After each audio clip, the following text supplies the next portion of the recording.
Olá, alunos! Nós vamos ver mais uma aula e essa aula nossa se refere agora às noções de amostragem, né? Essa aula a gente vai precisar que vocês tenham uma noção do que é população, amostra. Então vamos lá ver as sessões.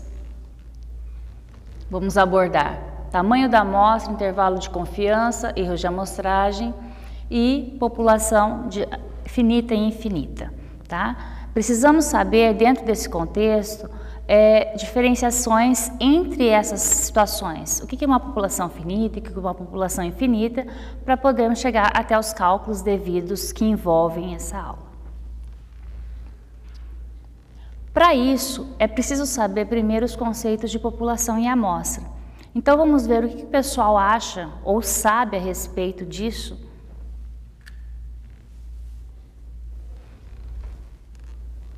Não tenho nem ideia.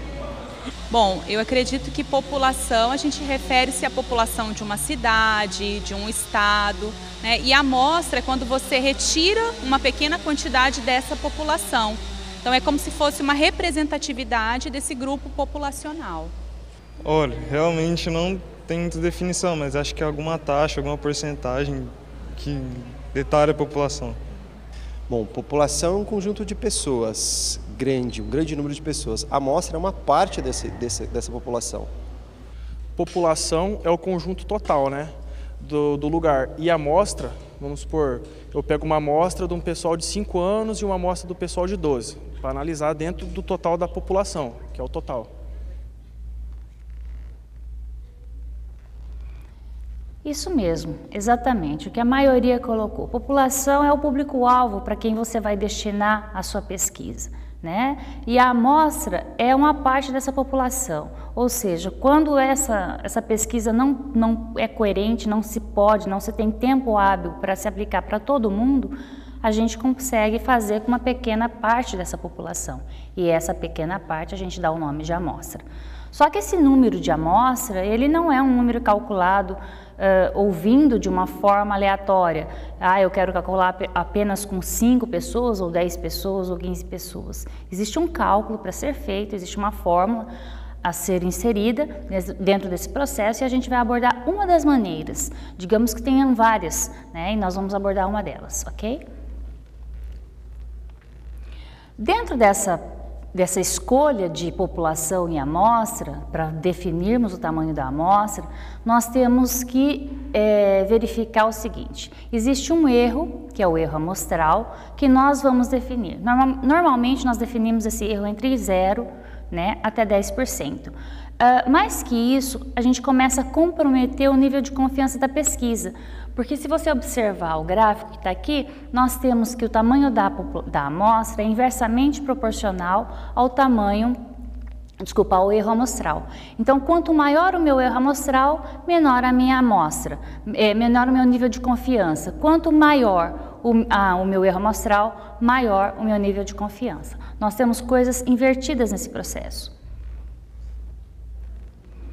Dentro dessa população finita e infinita, que é a base para que a gente possa calcular, para fazer o cálculo, nós temos que saber quando temos população finita e quando temos população infinita.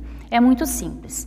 Por exemplo, se nós quisermos fazer uma pesquisa dentro da cidade de Dourados, digamos aqui, e quisermos abordar crianças, vamos supor, de 5 a 7 anos.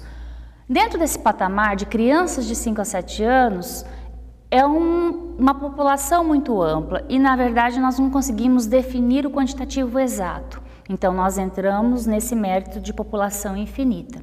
Ao contrário, se nós fizermos um filtro disso, vamos pesquisar crianças de 5 a 7 anos que estão matriculadas nas escolas de Dourados. Vejam a diferença. Eu tenho uma ampliação que é dentro da cidade de Dourados. A outra eu faço um filtro onde eu consigo definir que as crianças estão matriculadas. Então é fácil. Vou nas secretarias das escolas, vejo os quantitativos dessas crianças e tenho exatamente os quantitativos, a quantidade exata dessas pessoas. Quando isso acontece, quando eu tenho a certificação desse quantitativo, eu trabalho com população finita. Tá?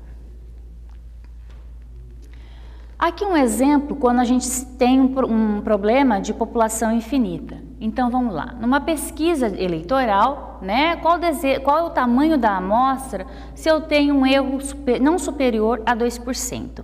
Eu vou colocar dentro desse cálculo apenas essa fórmula aqui, onde eu tenho a amostra inicial, 1 dividido pelo erro elevado ao quadrado. Esse erro, na verdade, ele está em percentual, mas dentro do meu cálculo eu vou transformar esse erro em decimal para depois elevar ao quadrado. Então o 2% transformado em decimal é a mesma coisa que 2 dividido por 100. Então eu tenho 0,02. Elevado ao quadrado, eu vou ter ele 0,004. Isso a calculadora faz perfeitamente, que vocês poderão ter acesso, né? Tanto na execução das atividades quanto na prova. E aí, você fazendo a divisão de 1 por 0,004, você tem 2.500 pessoas. Então, ao invés de você pesquisar todo mundo numa pesquisa eleitoral, se você tiver uma margem de erros de 2%, você vai pesquisar apenas 2.500 pessoas. Então, você restringe esse quantitativo, por isso que a gente chama de amostra. Vamos ao segundo exemplo. Aqui nós temos população finita, né? Quando nós temos a situação de exatamente o tamanho desse quantitativo. Então, perceba que no enunciado eu tenho um erro amostral de 4% e um quantitativo de pessoas a serem pesquisadas de 200, tá? Então, é determinado, está comprovado, e aí nós vamos aplicar a primeira fórmula, que é a transformação do erro de percentual para decimal, como nós já tínhamos visto na questão anterior, transforma, eleva ao quadrado, e aí nós temos um total de 625. Tendo esse item, nós vamos passar para a segunda fórmula, que é essa daqui, tá? Que aí, quando nós temos sempre população finita, nós usamos as duas fórmulas. A primeira de população infinita mais essa segunda, aonde nós temos como N maiúsculo o tamanho da população, 200. N0 é o item que a gente calculou anteriormente, 625, perdão, está aqui. E aí, nós repetimos os números apenas com a diferenciação das operações. Em cima multiplicando, embaixo somando. Basta fazer essas contas, multiplicando em cima e somando embaixo e fazendo essa divisão. Nós obtemos o valor de 151. Então, ao invés de pesquisarmos 200 eleitores, com 4% de margem de erros, nós vamos pesquisar apenas 151.